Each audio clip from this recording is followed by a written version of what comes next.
This mysterious shroud has traveled to our time through the ages. It is one of a kind. Why does it picture two people? How did they die? Who were they? Even if it is impossible to answer these questions, we do have an interesting story to tell.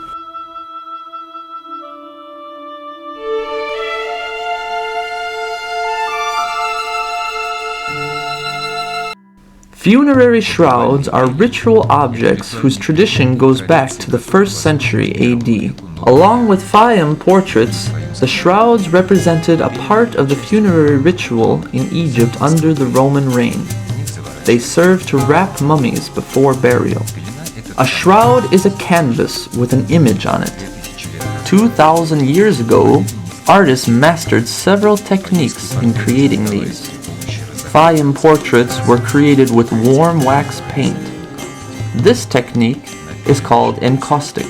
The shrouds were painted with tempera, pigments mixed with water and gelatin or bone glue. Every shroud features a full-length image of the deceased with a thoroughly portrayed face, but the rest of the decoration could differ. Thus, scientists can name 3 types of shroud images. The earliest type can be traced back to the Ptolemaic kingdom, 2nd and 1st century BC. They represent the deceased as a wrapped mummy with a funerary mask on its face. He is surrounded by various images resembling illustrations from the Book of the Dead. Eventually, portraits replaced masks, and the surrounding images disappeared. Shrouds of the 2nd type also have the deceased depicted in the center, but in this case they wear casual clothes, a tunic, indicating the social status of the deceased. For instance, black stripes on the tunics, so-called clavi, were regarded as signs of the highest social class. Shrouds of the 2nd type picture the deceased standing alone or accompanied by gods. Usually, these are little figures of Isis and Nephthys. Interestingly, some of the shrouds feature the deceased with a distinctive prayerful gesture, resembling later Christian images. These funerary shrouds most commonly come from Middle Egypt. However, it doesn't imply the existence of a distinctive school of painting or a workshop. A different situation can be observed when it comes to shrouds of the 3rd type, coming from Saqqara. There is an ancient necropolis close to Memphis dating back to the 1st dynasty, and it seems that there was indeed some school of painting. There are only 6 shrouds accounted to this school. This type is sometimes called Berlin-Moscow, because the shrouds from Berlin and Pushkin State Museum of Fine Arts have the best state of preservation. Another shroud of this type is now presented in the Louvre.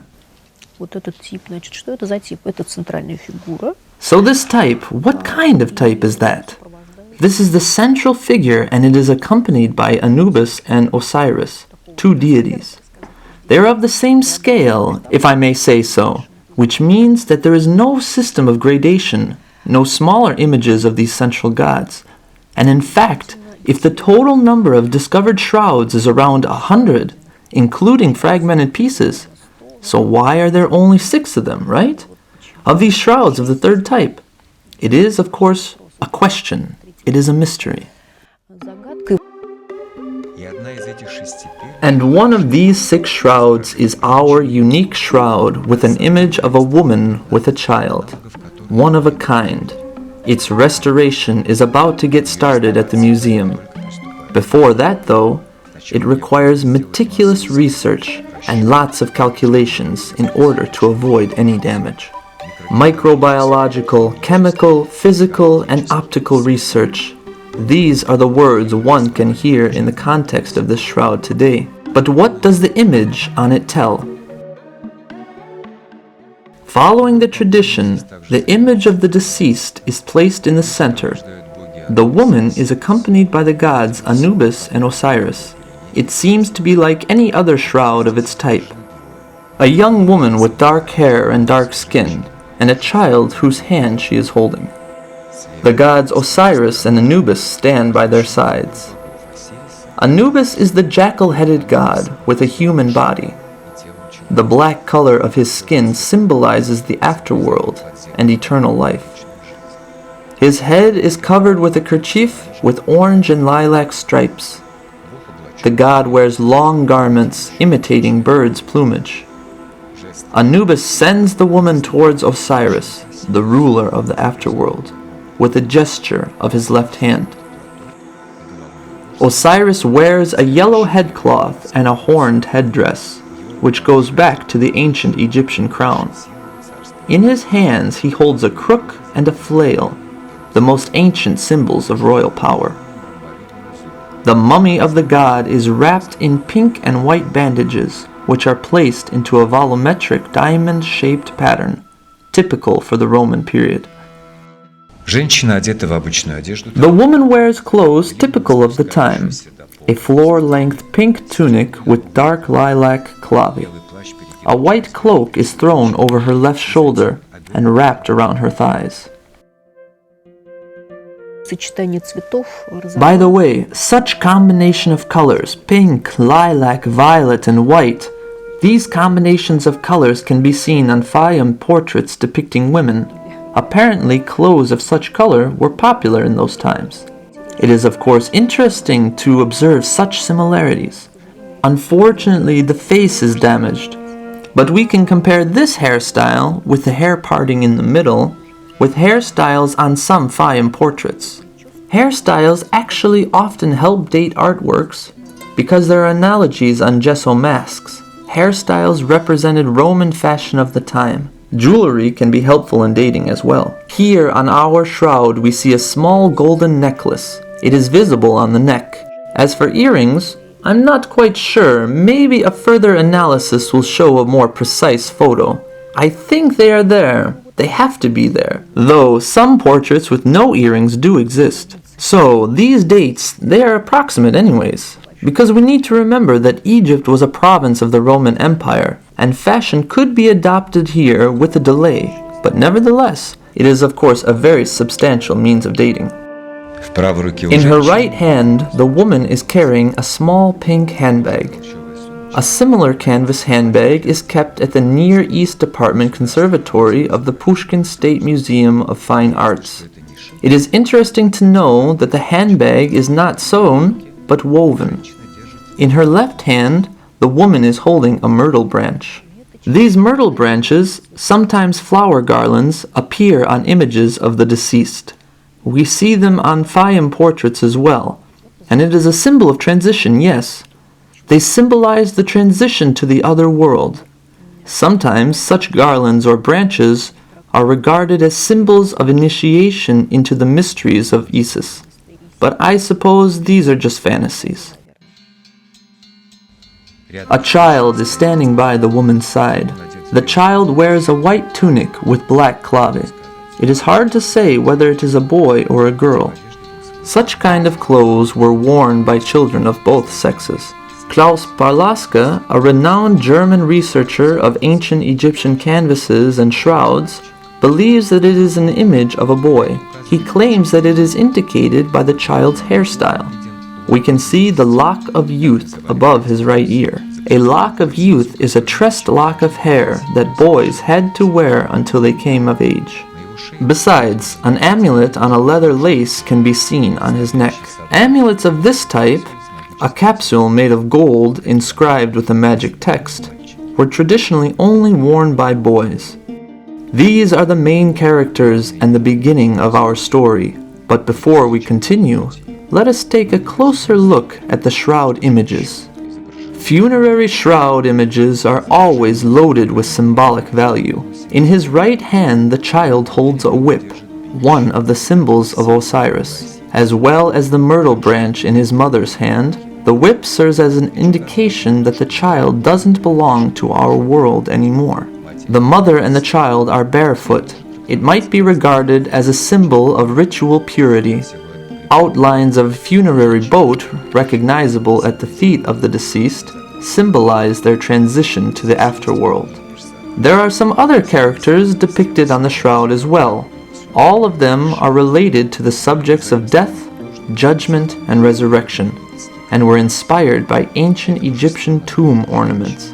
These are deities above the woman's head, and the four sons of Horus by the sides of Osiris and Anubis. It is quite possible that they represent ritual canonic jars, vessels in which internal organs were placed before mummification. Small skeleton-like figures can be seen all over the shroud surface. Researchers suggest that they represent kinds of spirits of the deceased, who welcome the newcomer to the afterworld. The image of a servant drawing water from a well next to Osiris is quite peculiar. So this servant is drawing. He is right in the process of drawing water for the deceased. He offers some cool water. On funerary obelisks, it is often mentioned as a refrain, in a way, and Osiris will offer you cool water. You see, almost as in the gospel, right? And he will give you the water to drink. So this is some sort of an idea, characteristic of the Middle East in general. Well, it's a desert, it's hot. And the deceased, of course, gets to drink this water. And even in tomb decorations of the New Kingdom, we see how the deceased drops to the water and drinks it. And here it is Osiris himself who offers it. All of the symbols and figures depicted on the shroud symbolize a journey which the deceased are meant to take after the burial. The images are supposed to be read from right to left. From the figures of Anubis and the mother with the child, who are, in their turn, invited to Osiris, they move from the east to the west, to the realm of the dead. So, a young dark-skinned and dark-haired woman with a child, two people traveling to the realm of the dead. Concerning the phenomenon itself of depicting two figures on a shroud, there were a lot of suggestions, especially the first assumption is that the mother and the child died at the same time. But it turned out that no, the woman's figure was depicted first, and the image of the child was added later. So, such an assumption did exist, and by the way, it is interesting to know that it was confirmed. An X-ray analysis carried out at the museum lab showed indeed that the boy's portrait was painted after the shroud decoration was finished. This discovery immediately raised a number of questions. Does it mean that the mother died first and was later followed by her child? Did he die immediately after her, or did it happen sometime later? It is highly probable that the woman and the child passed away because of some epidemic, which was not a rare thing at the time. We can suggest that the woman died giving birth to the child, and the child died after her. So the artist only imagined him as a grown-up boy. Yet another version exists. Researchers know that shrouds could be used several times in one family. A portrait of the deceased could then be replaced with another one. But nevertheless, can we claim that there is a several-year gap between the death of the mother and that of the child? All the debates surrounding the circumstances of their death are no more than mere conjectures, which cannot be proven. But every one of us has perfect freedom to assume what could have happened almost 2,000 years ago, and imagine their own kind of story, a romantic one, a sad one, or even a tragic one. In fact, we know such family tombs. For instance, a renowned tomb in Fayum, Kovar, of a woman called Alina. So even at the Berlin Museum, where her portrait is kept, they call her Frau Alina. Her name is actually indicated on a funerary obelisk, along with her age, 35. And next to her, there are her two daughters. It is unclear whether they died simultaneously. But the thing is that later, her husband and another daughter were buried in the same tomb. Once again, we only have assumptions. Did they die later? Or maybe they did not, but they were buried together later. Such tombs also exist. A mother and her child, and so on, so there is nothing strange about it. But the image itself, we can also make assumptions on this matter, as a shroud could be used several times. And two of our shrouds, two funerary cerements, one with an image of a man, another with an image of a woman, They were used multiple times. It is indicated by the cutout. So what did this cutout and the inserted portrait mean? Of course, it is commonly held that portraits were created during the subject's lifetime and then inserted, but it is impossible to prove it either. Maybe there was another option, right? That yes, the portraits were created, but they could also be replaced. Both portraits and shrouds could possibly be used in one family, for example, which means that this portrait of a man was inserted into an old shroud, right? A shroud of his ancestor, you see? And by the way, the great condition of the shroud, as I had mentioned, it shows that the shroud was not used to wrap the mummy, and the portraits could be replaced. You see what I mean? We see the same thing with this woman's shroud. So maybe it was an existing shroud with a woman's image, but then a tragedy happened and the child died, right? And the image of this child was added. And although there are no double portraits on the shrouds known to us, they do exist on numerous Egyptian obelisks of the same period. There are known images of 2 or sometimes 4 deceased, accompanied by Anubis and Osiris. So the iconography is exactly the same, and the deceased are portrayed on face. And some researchers claim that in this case the iconography was inspired by tomb reliefs, maybe from these funerary obelisks. The theme of Anubis, the embalmer god, accompanying the deceased to Osiris, is described in the Book of the Dead, and is very popular in Egyptian visual art. According to ancient Egyptians' beliefs, the dead were supposed to have their heart weighed on their way to Osiris. The heart was placed on a scale and weighed against a feather of the goddess Mat, symbolizing truth and justice. If the person had led a virtuous life with more good deeds than malign ones, the deceased was proclaimed innocent and could then be taken to the throne of Osiris. This trope is widespread in Egyptian art. Funerary obelisks and the shroud show a short version of the subject. Which means there are no scales, the heart has already been weighed. The deceased was declared innocent and he is now being taken to Osiris. And here we see the obvious link with the Egyptian tradition.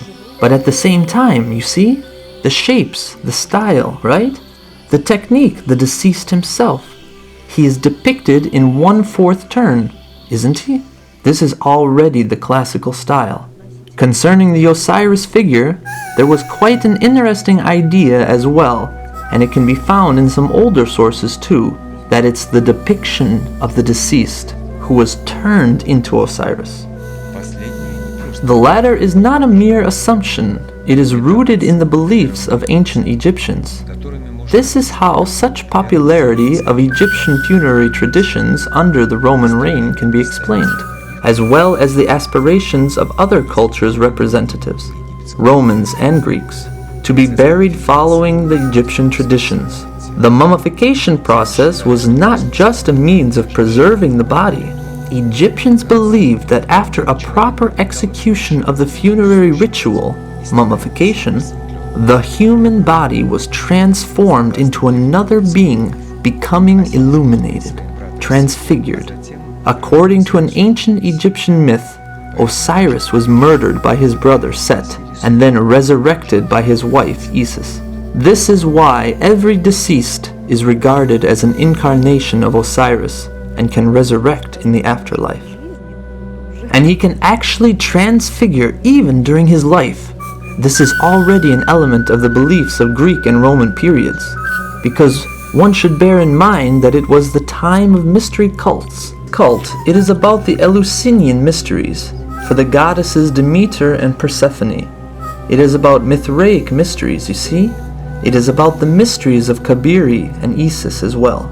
So there exist wall paintings of Pompeii, where the initiated to the mysteries of Isis come in white garments. He experiences a symbolic ceremony of death and appears transfigured after it. He shows himself to the public.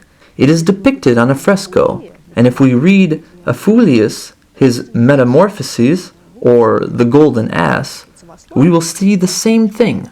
When Lucius turns into an ass, then back into a human and starts worshipping the goddess Isis, he gets initiated into her cult and appears in white garments, crowned with a golden garland, palm leaves shining bright under the sun.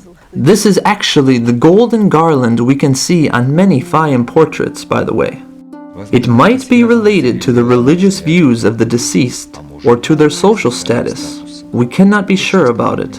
Nonetheless, the link between this detail and the transfiguration of the deceased is certain. We can witness such garlands on some mummies. They are either golden or bronze, gilded, with leaves, even crowns made of papyrus are found at times. It is quite peculiar. And messages on funerary obelisks say that the deceased is given a crown of innocence, which means that he had been declared innocent during the Osiris judgment and gets this crown. On our shroud, Osiris does not look like a god. He looks more like a transfigured human. His face is very curious. It is chubby, pink-cheeked, with outstanding green eyes and prominent lips. It looks more like a portrait of a real person. Of course, some researchers do not support the assumption that images of Osiris on funerary shrouds symbolize the deceased after resurrection. Even the iconography of the images itself sometimes contradicts it. If we have two figures, then it makes one Osiris for two, something like that. They could not possibly transfigure into the same deity. And when we have four people on a relief moving towards Osiris, then it would make four people transfiguring into one. So there is no such logic, of course. It is the god of the underworld himself. But it is an artist, you see. It is an artist who finds himself in a melting pot of various traditions. And he depicts Osiris not with a mask-like face, but with one that looks like a portrait. Maybe it is a kind of his own artistic vision. I'm not sure, but it is for sure an ancient Egyptian tradition, even though the symbols of Osiris, this whip, the lash, the baton, and this whip as well, of all these symbols are traditional.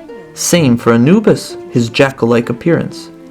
And the garments combining bird's plumage and the same checker ornament, a bizarre garment, but we see such garments on some temple reliefs of the Roman times as well, and these parallels do exist, which means that the artist possessed extensive knowledge. He undoubtedly knew the Egyptian tradition, and maybe there were some examples. We do not know this. Everything was destroyed by fire. We can only guess. We can only guess and make assumptions. Who knows whose version happens to be closer to the truth? Maybe someone did transfigure into Osiris. Maybe that was the way the artist depicted a resurrected woman. Or maybe someone else who once existed is waiting for her in the afterworld. A woman and a child are traveling to the underworld. They died 2,000 years ago, but we do not seem to feel all these centuries that have passed. They are still looking forward. Maybe they are looking at us, quietly telling their story. We moved away to the land of eternity, for our names not to be forgotten. Wonderful are the times when the sunshine is seen forever, and when it rains above the tombs.